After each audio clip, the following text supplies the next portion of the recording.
Hi, I'm Jess. Today we're opening up on Ceremony for enthusiasts, iconoclasts, anarchists, and you. So welcome. This is brilliant. I'm so excited. We've been trying to make this happen for ages. Oh, I know. Sorry. Life kept No, it's everybody's lives. So this is everybody. This is Kate and Kate Celebrants. And they are absolute legends in the funeral industry. And if you don't know anything about funerals, you won't know why. So I'm going to tell you a little bit about them. They are funeral revolutionaries. They are, you're disruptors, you're dissidents, you're completely changing the face of this funeral. Mavericks. Hello, Mavericks, yeah. So we've worked together trying to change the scene, really, the funeral scene. Because we all feel that it's too dominated by funeral directors, much as we love them, and there is a real need for funeral independents to be free agents, freelancers like anybody else, charging and setting our own agenda. So along with that and a passion for encouraging the general public to understand more about death and more about our choices, they really have made waves in the funeral industry. So if you want to learn more about them, you have to look up Coffin Club UK. And they will tell us all about that.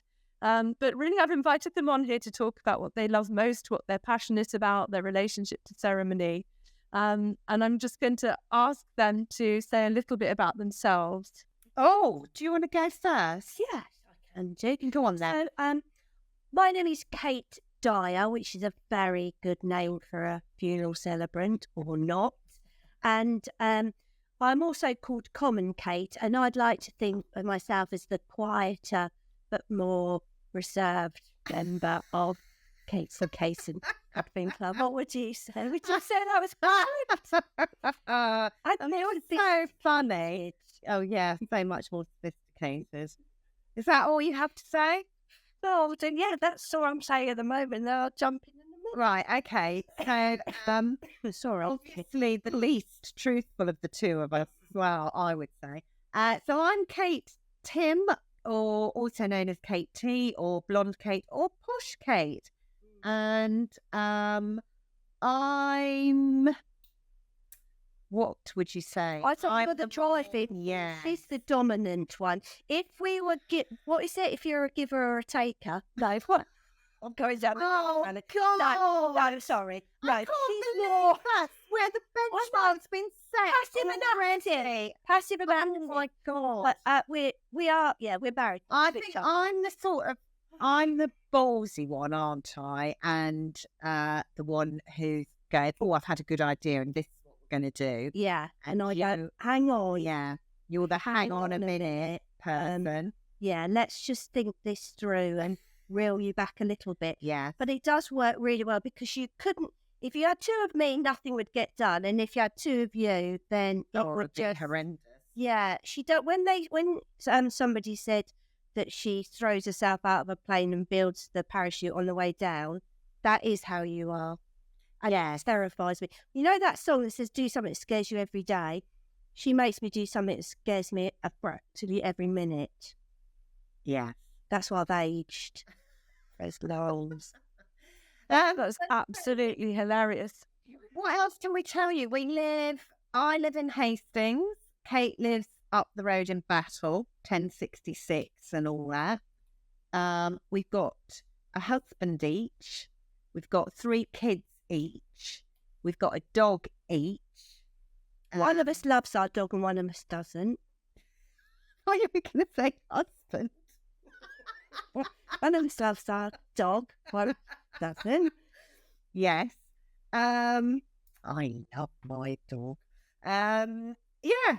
And we're very similar in lots of ways, and we're very different in lots of ways as well. So we've got the same sort of skill set, haven't we? Which is a bit annoying because it would be good if we had different skill sets. But we're also very different. I'm much more... You'll put your head above, whereas I would go with the flow. Yeah. And even like things I watch on telly, I'm quite highbrow. I'm a bit of a BBC 4 and, clever dick. and you're a bit more humorous. Love Island. Nothing. I'm in a bit of Love Island. Love Island. I knew that was coming. So have you been watching Married at First Sight? Do you know what? Does that feel like a bit of a busman's holiday? Yeah, it did a bit. Yes. Yeah. I'm not sure I coped with it very well. No, I didn't. I watched that years and years ago when they very first did it, and I used to watch it with Maya, but it wasn't so. Am I allowed to say trash TV then? It was more like an actual documentary about the dynamics of putting people together who hadn't actually met each other, like arranged marriage. I think it's kind of morphed into much more juicy. Yeah, Love Island-y reality TV sort of stuff now. But actually, I give it a bit of a try. But what I feel is that we only have so much time in our lives, don't we? You have to ration it. So it depends whether you've got lots of spare time for watching. Right, so I'm going to draw you back into your Celebrant line. So you were both registrars. You met as registrars. Yes, didn't want to be doing superintendent registrar. Yes. It just feels like the most inappropriate thing for you to. But you didn't like the rigidity of it. You didn't like having so many ceremonies a day, and you wanted to do something more personal. Is that right? Yeah. I mean, actually, I loved the job as well. With our lifestyles at the time. You know, all of that. Yeah. So we won't have a bad word said against the registration service because we did enjoy it and it was a lovely job, but it wasn't bespoke in its nature. And also we were not in charge of our own destiny. It was being an employee, which I have never been particularly great at. I've always been a self-employed person. I worked on a what? Yeah. So yeah, one day, everything, you know, public sector was getting squeezed. It still is. Austerity Britain. Thank you, Tories. But am I allowed to say that? Yeah. I think we all know. Please do. Say as much as you can. Yeah. Anyway, so everything was being squeezed. We were having to do more and more ceremonies with less preparation time, etc., etc. So after a particularly horrendous day of running about like nutters and feeling underprepared, I kind of was like, I don't want to do this anymore. I'm going to leave and I'm going to be we used to call ourselves freelance celebrants because we didn't even know that they were called independent celebrants. And it was very Kate T in that there was no thought of, you know, a business plan or, you know, what are your actual expectations? What do you need for this job? What analysis? And if we didn't do it, what analysis? I didn't know what that was till about 3 years down, to be fair. We literally just went, yeah, let's do that. And I resigned on the Monday, she resigned on the Tuesday. And which you still now say, I can't believe you did that because I'm so risky like that. Yeah. And yet she did it. Yeah. I knew. And we weren't even like really great mates then, were we? No, we didn't. I mean, we didn't work together that much, so we didn't know if we would get on. No. Although we did at the interview, didn't we? And then yes, well, that was my dog sneezing. If you heard that, ladies and gentlemen. So was the plan all along that you would work together, or did you just both resign? That's it. We didn't know. Do you know what? What we thought. I'm just going to let you on. I know what she's going to say. What we thought is that we would sort of work together, but we thought we'd have a little staff meeting once a month, didn't we? With some tea and some nice pastries, where we'd go, oh, how many lovely weddings have you got this month? Yes, we did. And then we'd go, any other business? And then we'd go home, and then we'd write lovely weddings and do them. We sort of hadn't really thought through that, you know, you need to do tons of marketing, you need to build your reputation, that weddings are seasonal, that they usually only happen on a Saturday. And the worst thing was we were working as Kate and Kate, but we were keeping our own money. So we were in competition almost with each other because we hadn't even worked out that if we were running a business together, we actually needed to even pull the income, have drawings. So then we worked out that we should probably do funerals as well, that we were, the gravy train of weddings was like very meagre. So then we thought, right, we'll train to be funeral. Is that the gravy tray of Gravy train. Oh, train. I've seen the Can you let you take, because you've got lipstick on them? I think you started to think about roast dinners. I did. Yeah. So we thought we'll train to be funeral celebrants, which we were both a little bit freaky deaky about, weren't we? Well, we literally went online. We didn't do any research. We looked for the nearest one that was going and the nearest to us. And the next one, the nearest and the cheapest. Honestly, Don't do that, ladies and gentlemen. Do your due diligence. Also at the time, due diligence, at the time, and we started out at similar times, there weren't all these options either. So you did tend to just go for the nearest one. Nothing was on Zoom. It was just what is there. Well, we shouldn't have done because it was not very good. But, again, in a way, it's made us the women we are because, it was a real, it could do better, and when you are indeed doing better. Yes. So when you do your due diligence, make sure you check out Coffin Club, because we now do funeral celebrant training from scratch. And it's, oh my God, it's like 1,000,000 light years away from the training that we did, which was, here's how to do 20 minutes up the creme, rinse and repeat. Here's how to touch your forelock to the funeral directors and take your biscuits round. Here's how to just accept whatever meagre fee the Church of England is prepared to throw at you. We have lived it, breathed it, got the T-shirt. We have done, or we made all the mistakes for you. We've started from absolutely no idea, and we've learned the hard way. We've gone up through a few blind alleys as well, haven't we? Really? I think people, it looks like we've had this seamless, we do this many funerals a month and this many weddings a year, and we didn't land fully formed here. In the early days, the number of conversations when we were still trying to fit into the funeral director's gatekeeper model. So for those of you that aren't celebrants, that's, most celebrant trainers will say you train to be a funeral celebrant, and how you get work is you go round the funeral directors and then you wait for your phone to ring and they tell you who you've got, when you've got them, and that you can have a song to go in, a song to go out, and a song in the middle. And we tried to do that for probably a couple of years, I would say. Yeah. I got very frustrated very quickly. Kate tried to fit into that model, didn't you? And basically both of us were completely miserable. It was just awful. We felt, well, I felt a bit, I felt frustrated and angry.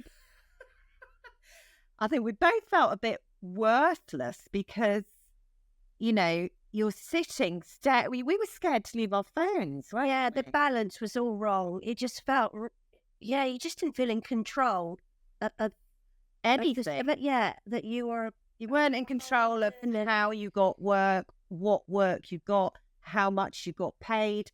I've always been self-employed. I was like, what the frick is this? This isn't being self-employed. This is just torture. I can't remember what the original was. It's like, it's been done the same way for so long. Nobody had really questioned it, that you would be happy to accept a payment from an amount from somebody that dictated what you were third party. Yeah, and so the more it was Kate that was questioning it first, I sort of accepted it. But then you get resentful because you're doing such a lot of work for such a small amount, and it just it started to make it it wasn't just the money. It was also, the feedback you'd get from families, clients, was that, oh my God, it was so brilliant. It was just like you knew him or her, and you really supported me. And not just the quality of the service, but, you know, how much you'd held space for them and been there for them and, you know, supported them every step of the way. And then your phone would never ring again because the funeral director, for whatever reason, was not a fan. And it was just like, what have I got to do? I'm doing the thing that I'm meant to do, which is making families really happy with the service that I've given them. And for some reason, that I've ticked that box and it's still not enough for you. Yeah, so what people listening to us might not know is that if you're not a favourite of the funeral director, or you're not a particularly good fit with them, or you're just a bit too outlandish, or your hair's the wrong colour, then you just don't get work. And so, or just no reason at all. They've got their three celebrants, and that's that. They've got the ones they use, and that's that. Yeah. So we decided to challenge it and to set up the Coffin Club UK. So tell people what that was in response to this dissatisfaction. Well, even that's gone round in a huge, you know, circle, really. It started off as an education. Well, it started off as decorating your own coffin with some educational stuff on thrown in, sort of thing, of all the choices that you've got around your end of life celebration. And over the years, it evolved to become much more than that. It was much more about educating people about all the choices they had around their end of life, so that they're not channeled one way at a point of bereavement to just have the 20 minutes up the crematorium, because they're, you know, you can practically have anything as long as the body is disposed of correctly. Then you can separate the celebration of life from the disposal of the body. And it wasn't just that. It was also, as we were talking to more and more celebrants who do, most of them seem to be middle-aged women, you know, that they've all so amazing. They've all got so many fantastic skill sets. You know, they've lived a life. They're absolutely amazing, and they're being squashed and dictated. And we did not like that. So it was a bigger thing. It was something. Well, and it was kind of two things at once, because one thing was about us as celebrants. I was really, by this point, like, I am not doing this. I am not working in this way, with my mate going, oh my God. And she was sort of going, I know you're right, but I'm absolutely cacking myself. And, you know, we'll never work again, and our name will be mud in the... They won't like it. Yeah, they won't like it. And I was worried that people would think that we thought we're so good that we, personally, I thought, oh, are other celebrants going to think, God, who do they think they are, charging more? So I had a lot that I had to work through. Whereas I thought, well, we are that good, and we're not charging what we're worth, and it's wrong, you know, and I don't care what people think, because I know that this is not right. And I also know we are very good at what we do, and we should be able to support people in that way. What's wrong with that? We're offering something, you know, really important. So there was that going on the celebrant side. And then we had, you know, don't get me wrong, we'd tried to be the go-to. And one thing we'd done had been to go to local funeral directors and say, we do weddings at all these lovely venues, and we've talked to them about doing funerals, and they have 100% said yes, they'd be up for that. Is that something you would offer to the families that come in? And they all just said no.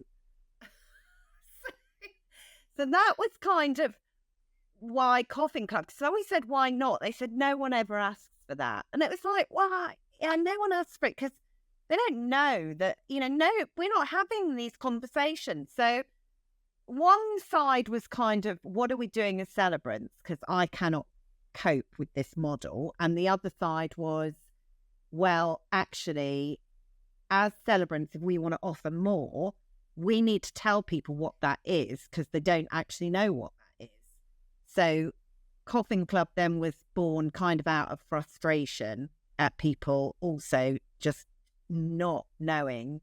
We just don't know what we don't know, and we know nothing about funerals.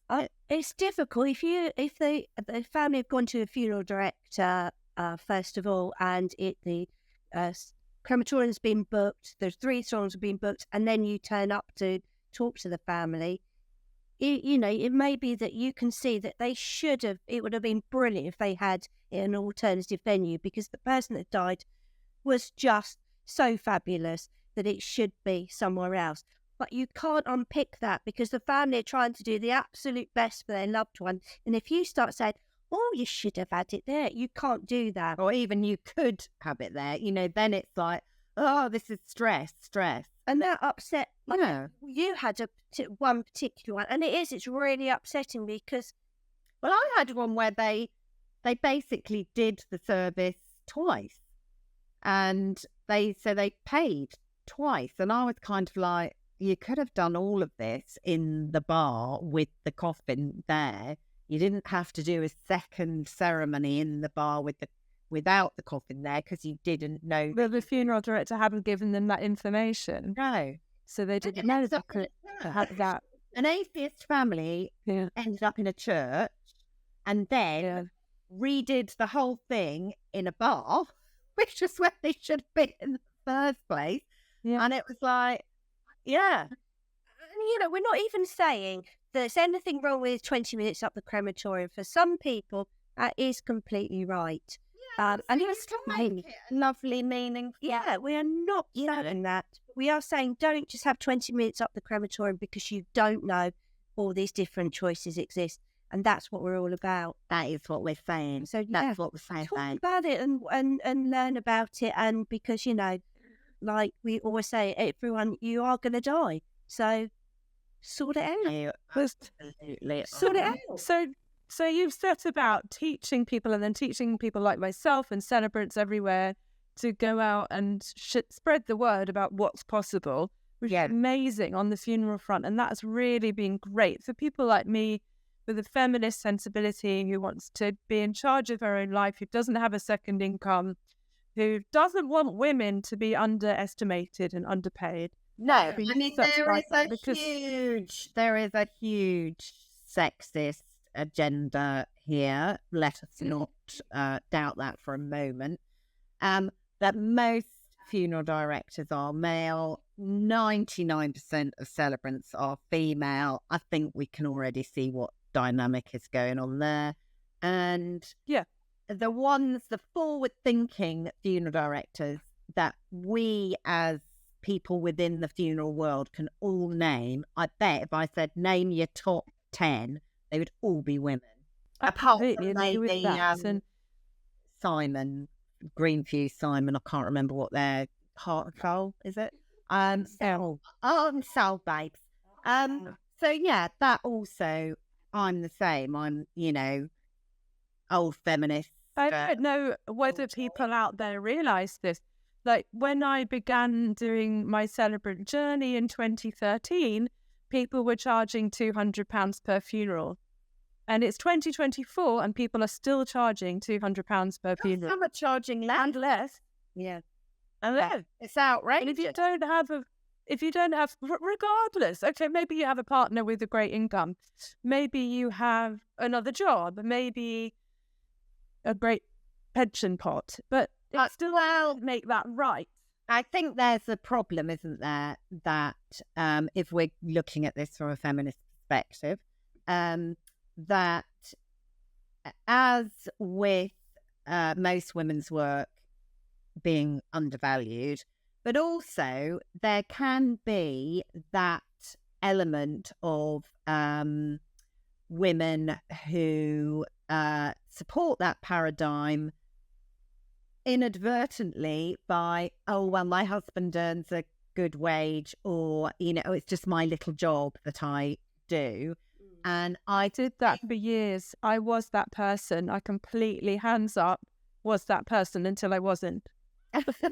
Yeah. So I think that the celebrant world has two strands of celebrant as well. It has the funeral celebrant world, should I say, those who, they don't, it's not a job to put the dinner on the table. It's a job because, it's a calling. And, and we have that element of it too. But we're also like, no, this is a business. I have seen it as a hobby somewhere. Oh, God.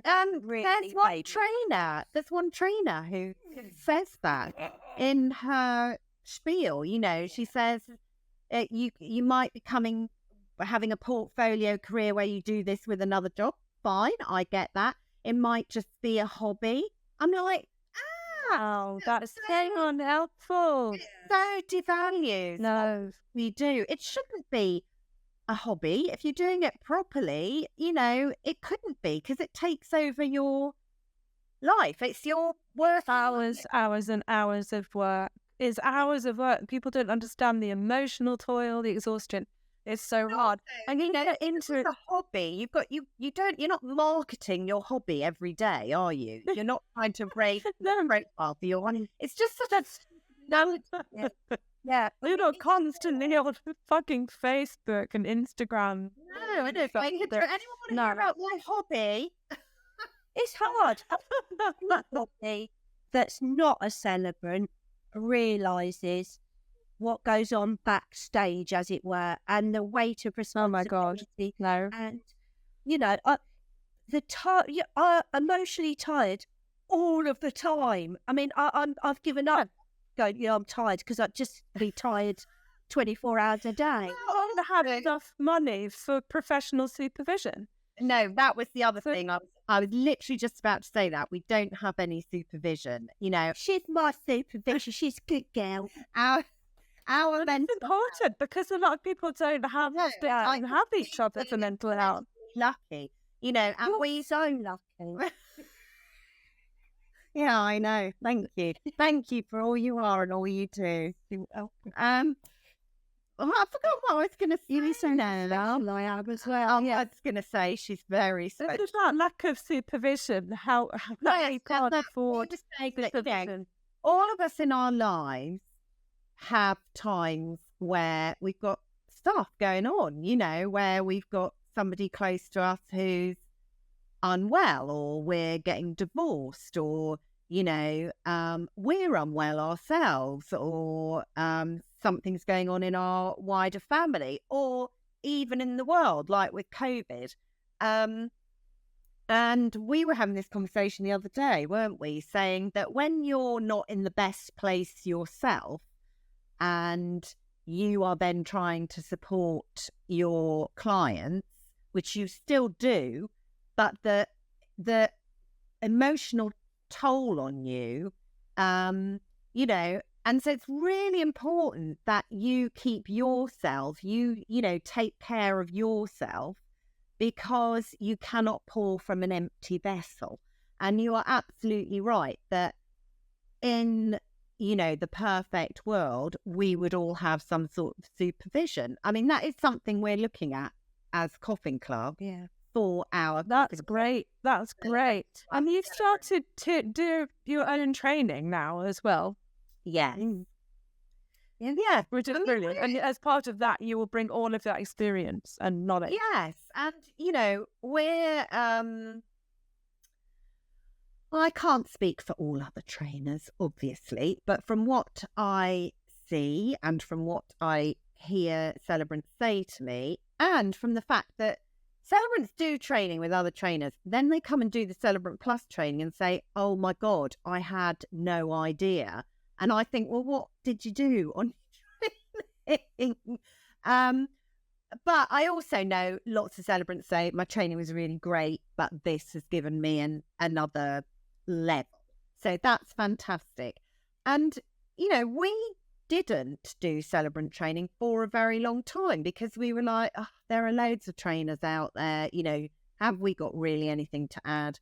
And then it became apparent that we really did have something to add, that actually what we offer is different. What we offer is, I think what we offer is exemplary funeral celebrant training. We never want somebody to go to a funeral conducted by one of our people we've trained and say, well, they could have done that better, or that wasn't very good. no, not on our watch. Because you only get one chance at this. It is so important. And I think because we've done the journey and we've lived it. And it's still daily, we're still doing it, aren't we? Yeah. And every day's a school day for us as well, and we are always finding, new ways to do things, better ways to do things, new venues, new little ceremonial bits. It's just what we live and breathe, and we're passionate about it. And we know the people that come into our gang are those sorts of people. They come to us because they get it. They're like, yes, I want to do this the best way. I don't think we could do what we do if we wasn't 100% authentic and passionate about it, and bringing up, celebrity as a whole, raising the game, because, it's such an important job and they're so brilliant at it. So stop undervaluing yourselves. Yeah. I mean, as a professional, I think it's great. I just had someone get in touch with me asking me about training. So I'll be pointing them in your direction if it's funerals that they're interested in. Yes, please do. And we will mould them. I want to know, one of the things that I think you bring that is really rare is humour. And I think it's central to our work. I can't imagine how one could work with death and not have a great sense of humour, or a sense of humour, and a way of bringing levity, not insincerity, but people quite often want to laugh. They quite often want an irreverence around death because it steals the power from it. And I think you'll bring that. Yeah, I agree. I also think that what underpins much of what we do is normalising this whole death thing, because it's become something other to our human experience, certainly in the Western world. But it's not. We're all going to die, as Kate said. And, if we all talked about it a lot more, I think it would be a lot better for us. And part of the talking about it is being normal about it. So, yes, when you're not actually in grief yourself and you're talking about death in an abstract, death is something that happens, you don't need to talk like this. Sorry for your loss. Because actually that's not helpful. You don't need to use euphemisms. You can actually talk about death in a completely normal way because it is part of life. And, and there's a lot of death education. Sorry, yeah. Yeah, well, speaking of education, my dad died when I was 13. It was just handled so badly looking back in retrospect, because nobody could talk about it. Nobody would talk to me about it. No adults were like, well, maybe we should talk about this. So I just drew my own conclusions and was very fucked up for quite a long time about it. This should be in school. This should be part of our civic education, because, it's the ultimate part of the human experience, and we really need to talk about it. I never thought about having that as part of the curriculum, and that makes so much sense. Oh, yeah, we definitely should, Yeah, when my auntie died, I've got twin girls, and they were about 8 at the time, and this was before I was a celebrant, and I thought it was best if they didn't come to the funeral because it might upset them. And my daughter, who's now 18, still says to me, why didn't you let me go? Why couldn't I have made that decision? Yeah, and I really regret that. They need to be, if they want to be there, they absolutely should be there. They can handle it. Sometimes there's nothing awful happens, isn't there? In fact, it can be really nice and uplifting. And it's the same with our closed coffin and, not seeing a dead body culture, which doesn't exist in loads of other parts of the world. In fact, I'd say we're probably in the minority. And I think, that actually has instilled a fear around death. I'm going to see something horrible. It's going to be shocking. It's going to be awful. And all our rhetoric around death is about preventing it from happening. And, and okay, yes, we don't want our people that we love, that, we don't want them to die. But I also think if you are actually accepting of the fact that it is going to happen, then that's healthier than to be in denial. And humour is a great way of opening up conversation. Difficult, we go and talk to the WI, don't we, and Probus and U3A, and they're all a little bit shifty at first. They're a bit like, they've come to talk to us about a death, dying, and funerals. This is going to be really uncomfortable, really morbid. I'm going to experience big feelings that I don't want to experience because I'm British, and that makes me very uncomfortable. And then we're just very light-hearted, very funny, very normal. And within minutes, they're all putting their hand up, they're all joining in. And it's like, we've given you permission to just be normal. Let's just talk about this stuff because it's normal. This is where you differ so profoundly from many deaf educators. I don't even like the deaf educator term. That there's so much in deaf education that's very superior. It's almost as though we know about death and you don't know about death, and we're going to impart information to you about death. Whereas with you, I feel that you are literally just giving permission to people to embrace their own experience and share it and find out what it is that they want to know. And it's much more, customer-led or people-focused than, I think there's a little bit of elitism around deaf education, actually. Yeah, I think you're right. And, I find that annoying. Yeah, I know to whom you allude. Wow. And I think you're absolutely right. And there's real middle class bias. That actually, whilst we say barn, village hall, posh hotel, for some people, 20 minutes at the crematorium, a Victorian horse-drawn carriage with big plumes, flowers that say Nan. That's every indicator of respect for them. That's everything they would feel comfortable, familiar with. It would have all the traditional markers of what their expectation is, and it is absolutely right for them. I'm a terrible poetry snob, and I really go like, oh God, I can't do some dreadful poem. But actually, it's not to bring me comfort, is it? A God's picture. I know. Yeah, I like. I don't mind a poem, but I don't think you should just whack poems in as without actually. You'll be going with Shelley. You'll be going with Shelley or Byron rather than a Do Not Stand. Yeah, Like and we have no poem, because unless it's actually got some purpose and meaning and it's bringing something meaningful to the proceedings, what's the point of it if you're just shoving a poem in?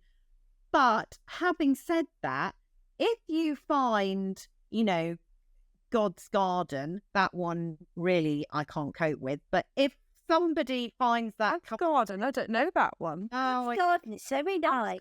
They found a flower and picked it in God's garden, and the flower was you. It's like really mawkish. But if it brings somebody comfort, I just think, who am I to judge? I love a boy band, and I'm out and proud about that. And, I'm going to have a bit of Boyzone at my funeral. So that's right. Not everyone wants Bach. Not everyone wants Bach. Some people want ABBA, right? You have a lot of that, a lot of dancing queen. Well, I get all the dancing queens. Secondly, for me. What you mean. I think in deaf education, it is really important not to be some patronising, I know what's best for you. We've had it with, very eminent organisations within the funeral world about direct cremation. How awful direct cremation is. Get me started on that. I mean, honestly. Okay, I get the sales pitch for direct cremation, which I'm not that keen on, that you're on daytime telly, you're targeting older people and you're saying, oh, don't cause any bother to anybody. Just shuffle off you go, pay your £2.50, you know. I don't think that's right. But I don't think direct cremation as an option is problematic, as long as you know exactly what that option is. You know, my mother-in-law definitely wants a direct cremation. She's like, most of my friends are elderly or dead. They're all in the New Forest. I'm over here in Hastings. You know, if I had a funeral, who would come to it? Because they're all old or dead. And, you know, I don't want to put you through it. I want a direct cremation, then want my ashes scattered in the New Forest, which will be very lovely. She's completely cognizant of what she's, you know, deciding. She's had that conversation with us. We are happy to fulfill that. We don't feel the need for the ritual of a funeral, because we will go and have a little ritual in the New Forest for the scattering. So we will do our, you know, saying goodbye bit. So I'm kind of like, you've got to allow people to know what is best for them. Give them their options, gently support them, gently nudge them. If you can see them going, oh, I'm not sure about that, go, well, how about this then? You know, same as when you're buying a sofa. Yeah, it's not right or wrong. It's a very black and white thing, a bit of an agenda within that industry. Yeah, there isn't a right or wrong. It's what's right or wrong for you. And that is exactly what we say at Coffin Club all the time, isn't it, Kate? Yeah. I mean, I think a funeral, however you do it, done well, really helps in the grieving process, end of. And that doesn't matter how you do it, as long as it's right for you and right for the family and the person that's died. That's it. Yeah. It's not even rocket science. I think something, it's not rocket science at all. That's right. It's a universal experience. It's really not. Yeah. And I think that there isn't a right or wrong, and there is absolutely a kind of discourse around it intellectually that there is a right and a wrong. But I think you're right that what needs to happen is something. That's the problem. That all the time we're saying no one should have a direct cremation, which for our listeners means not having anyone attending your cremation. That someone's body will be taken and cremated. It's a disposal service, isn't it, at its most basic? Some company and so funeral director is going to pick up the body, take it away, get it cremated, and not necessarily, you don't necessarily know where or when, and give you back the ashes. So there's no ceremonial aspect and there's no attendance. And it's very cheap and it's very popular and is increasingly being marketed by some perfectly decent companies and some less scrupulous ones. But the marketing is quite manipulative emotionally. And I think what gets lost while people are saying, oh, that's terrible, is that social change happens. And actually, if you listen to the archaeologist of death, Professor Howard Williams, came on and spoke to me about cremation in the past. Cremation's nothing new. We don't know about vast swathes of history. You know, I very much would. You're going to love it, because he said that there's all this, oh, isn't it dreadful going on? But there's actually vast swathes of history where people had very little money, and we don't know what happened. And there's a whole history around cremation. And there's someone I'm going to invite on to talk about that as well. Cremation. We didn't have cremation, did we? We had burial. And when cremation came along, people were, you know, recoiling in horror. Yeah. And, you know, so everything is weird until you get used to it. And exactly. And I think we have to get used to it. We do have to get used to it. And I think all the time that we're trying to resist change, we're not talking about what we can do instead. And I think you're right that the grieving process is definitely helped by gathering. That's why we do what we do. And we know that there's other ways of gathering. You don't have to just have a direct cremation and then have nothing. It's just finding a new way. Exactly. I mean, at one of the eminent funeral organisations, one of our Coffin Club Celebrants had gone along to a meeting with them and had said she wanted to leave her body to medical science, and they really told her off about, you know, well, but no, you know, and she was like, but I've talked about it with my family, and, you know, it's like, it's really patronising. It's really like people are children and mummy knows best, funeral mummy knows best. But no, we don't. Just give people all the options, gently support them in that, because it can be very overwhelming. And respect them. Yeah, It's just respecting choice. Choice. We still, our bread and butter is 20 minutes at the crematorium. That's still, as you say, they can be really lovely. And now people where a sense of place is important and they always go there. That's where mum went. That's where dad went. That's where we go. And that's important too.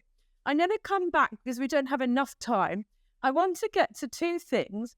The first thing I'm going to ask, never enough time. So I'm going to ask you a question each. So I want you both to think of your best ceremony and your worst. It doesn't matter if it was one that you did, one that you went to, something that you think was dreadful and something that you think was great.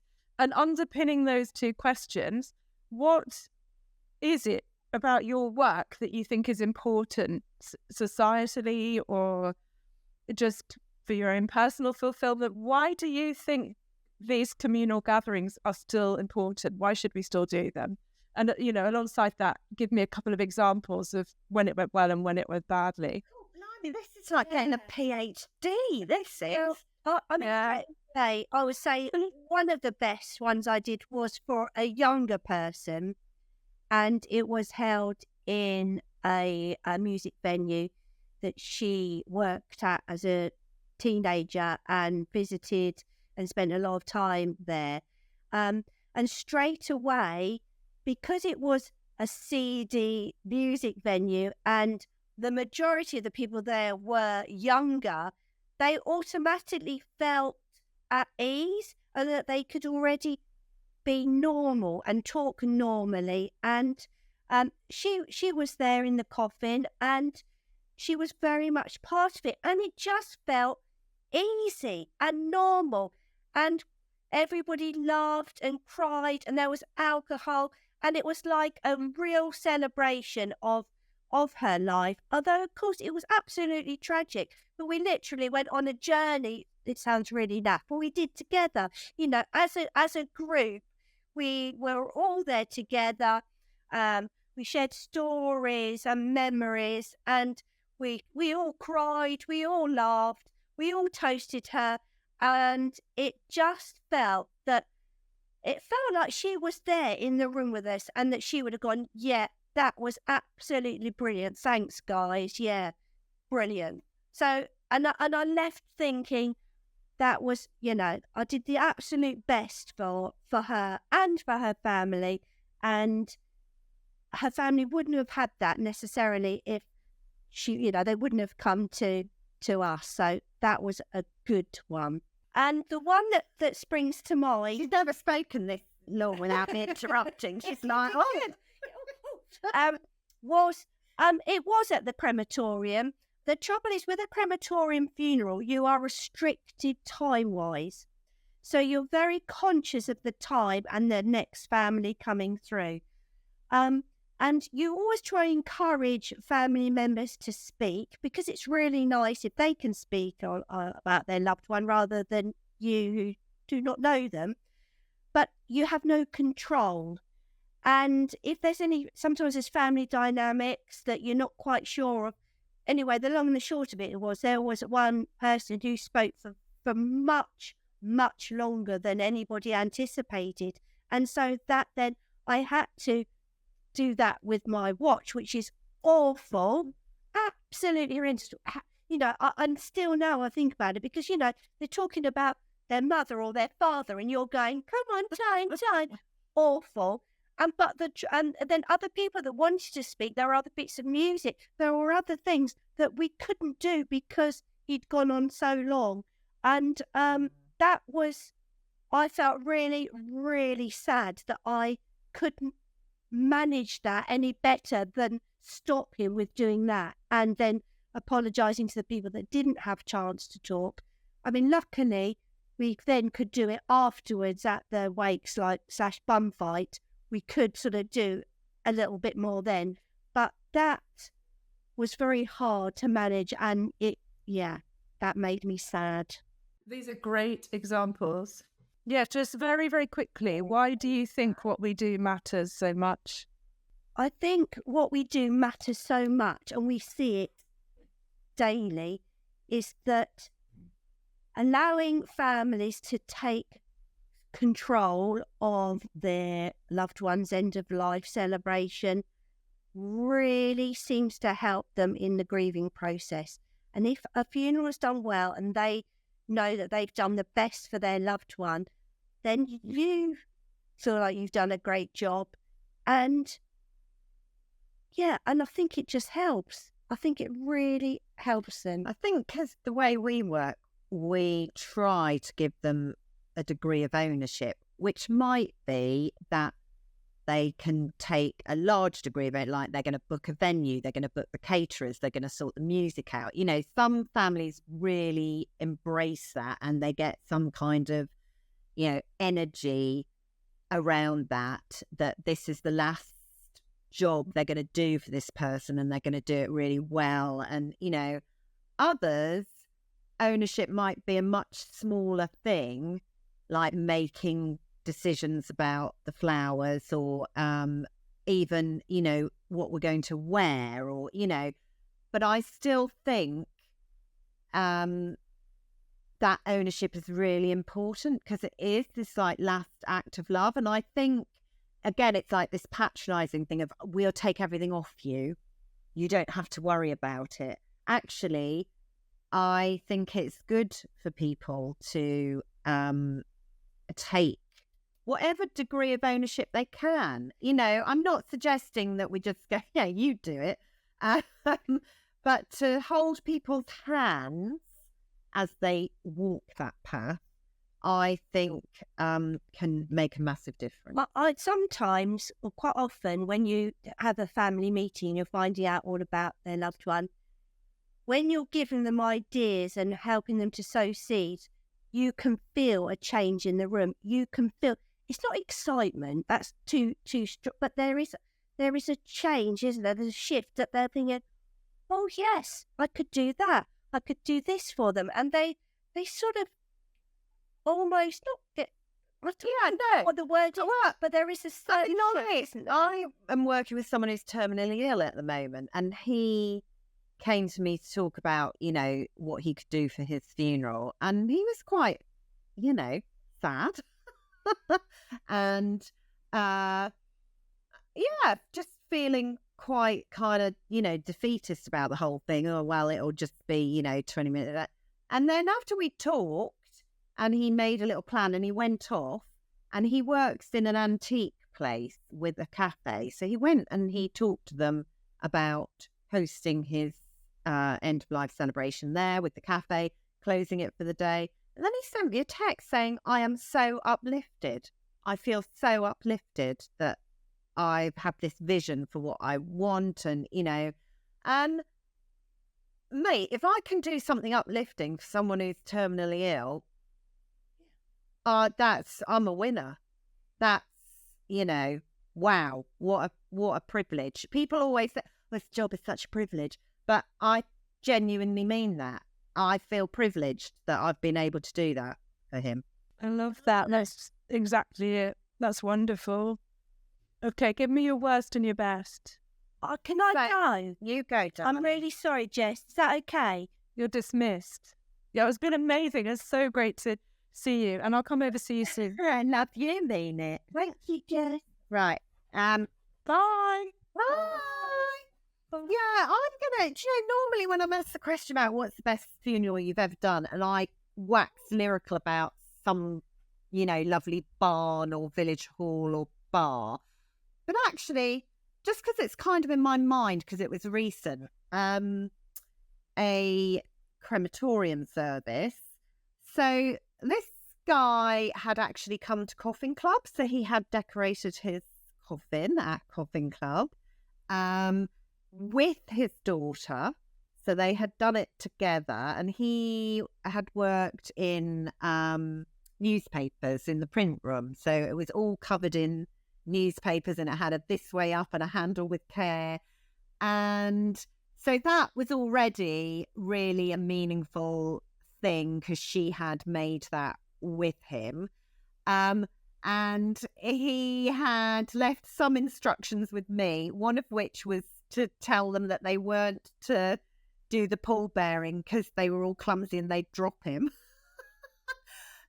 Which they overruled him on, and they said, no, we are going to carry it. And they are a family, old, London family who moved down to the coast, which we get a lot of here. And so they've got that real London humour and effing and jeffing. And I said, is it going to be okay to swear in the service? And they went, it's actually fucking compulsory, Kate. Which I thought was just brilliant. So it was spattered with effins and jeffins. He always wore either a striped or checked shirt. So everyone was instructed to come in a striped and checked shirt, including me. So I wore one of my husband's shirts. There was loads of music in there, including a sing-along of Return to Sender, which everyone joined in with absolute gusto. So it wasn't one that was like, a really alternative, but it really summed him up. And all the readings that his family did were really personal and lovely, and the music really reflected him. And there was a story about him and his wife. She didn't drink, but she was always first on the dance floor, and she loved Tina Charles' I Love to Love. Do you know that song? I love to love, but my baby just So amazing. And so that's what we went out to, and it was just stop, I'm spinning like a stop. Yeah, so I don't know, it was just, I knew him and his daughter were so close, and I could see how much she had put into it and how much it meant to her. And yeah, it was just wonderful. It wasn't like a really, really impressively different one, but it was, what it is the meaningfulness, isn't it? The personalness of it. And when people say, they're a waste of money, people keep saying to me, funerals are a waste of money, but that is not a waste of money by anybody's stretch of the imagination. No, that's and beautiful. There's a lot of this media manipulation, isn't there? And funeral directors, they've had bad press, haven't they? I mean, recently, that absolutely horrific goings on in Hull, just horrendous, should not happen, terrible. And transparency around charges that was, dealt with through the, oh my God, I've forgotten what it's called. It's not the complaint. It's the, the one I mean. People. Yes. And there's people that make rules about things like that. So, I think then people have become very like, oh, yeah, they're all trying to rip us off. Actually, funeral directors also are providing a service and have to make a living. And you do know you're going to die, and you do know there are going to be costs attached. I am very sorry about the current cost of living crisis for the majority of people. I am very sorry about how hard just living life is, just putting food on the table is. And I can only imagine that when you are then presented with, I now have to pay for a funeral, how utterly devastating that is. And I'm not undermining that. But for lots of people who are managing to put food on the table and who have a okay, life income balance, you do know you're going to die, and you do know there will be a cost attached. And you don't have to use a funeral director, and you don't have to use Celebrant. You are paying for a professional service. Like, you can plumb in your own toilet. Do you actually want to do that? Exactly. And do you have the expertise for that? Yeah. Exactly. And I think that the rhetoric around not needing to have a funeral, it's a waste of money, I'm really cynical about that rhetoric, and I want to know where it's come from. Because if you're saying, I can't afford to feed myself and my children, let alone Rupert who's opinionated, let alone say, we're going to pay for a big funeral. That's not the same as it not being a good use of money. So I just am a bit tired of it's a waste of money. I want people to be able to say, yes, we're really sad and, because we couldn't do it.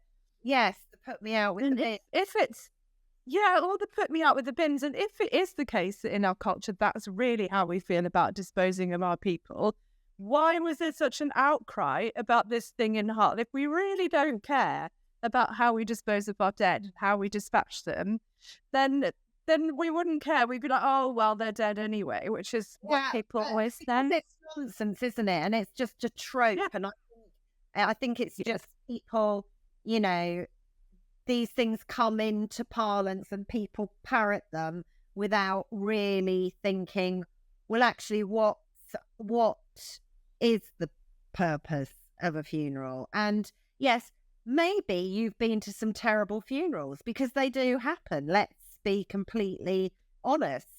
Tell me about your terrible one. I must let you go, but just tell me about your terrible one. Yeah, my dad's funeral was absolutely freaking horrendous. But to be honest, I can't really remember anything about it apart from it just being god awful. I was 13. I was from an atheist family and I was in a church. So everything about that was alien to me. A vicar who didn't know my dad and did the classic getting his name wrong. And, there was nothing meaningful to me in that ceremony. It did nothing to support me in my grief. It was a lot of talking about God, who I did not believe in, have any connection to, and didn't even have history with God. Me and God had not crossed paths, apart from in assembly at school. So that, just terrible.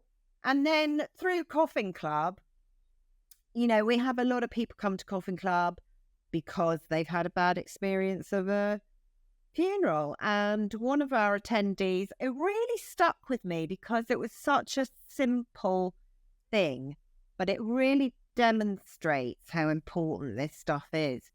He said that when his dad died, his mum at the funeral was not sure if she was allowed to approach the coffin or not. So she really wanted to, but didn't know she could. So rather than even listening to the funeral, she sort of spent the whole time thinking, what happens at the end? Can I go up and can I not? And then in the end she didn't, because I think they shut the curtains. And she felt really terrible that she hadn't gone and had a last little pat and said goodbye. I mean, that is such a simply remedied thing. Just when you're a celebrant, I'm sure you do it and I do it every time, say at the point of saying goodbye, the committal bit, would you like the curtains to stay open or would you like them to close? Some people really like them to close because they see it as closure and they can walk away from the curtains more easily than they can from the coffin. Some people like them to stay open because they don't like to see them close. Some people like them to stay open because they want to go and have a little pat and say goodbye. You can place a flower, you can put some rosemary for remembrance, it's a 1 minute little spiel. And then they have their little chat with their other people and say, oh, I don't know, what do you think? And decision made. And then I will say, and if you've changed your mind on the day, it's not set in stone. Just tell me.